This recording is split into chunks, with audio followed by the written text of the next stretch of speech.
એક છોકરાએ એના દાદાને કીધું, દાદા ગઢપણ કેવું હોય? સાંભળજો.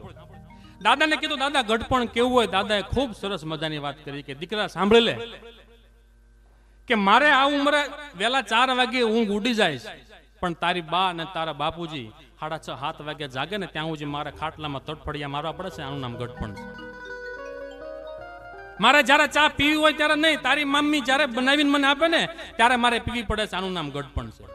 અને એ ચા રકાબી આવે અને મારી ગઢપણ છે, હળવે હળવે પીવું છતાં 2-4 ટીપા હેઠા પડી જાય, તારી મમ્મીને ખબર ન હોય ને એમ હું પોતું લાવી અને મારી દઉં છું. આનું નામ ગઢપણ છે.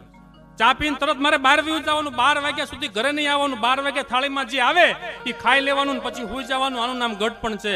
4 વાગે મને ઊંઘ ન હોય છતાં 4 વાગ્યા હજુ ખાટલામાં પીડ્યો રહું છું, અને પછી બહાર જાવ ને ત્યારે રસોડામાં તું ને તારી મમ્મી નાસ્તો ખાતા હો, ફ્રૂટ ખાતા હો, ત્યારે મારે ખાવાનું નહીં, તમારી સામું જોઈ અને છાનું માનું બહાર વ્યુ જાવ.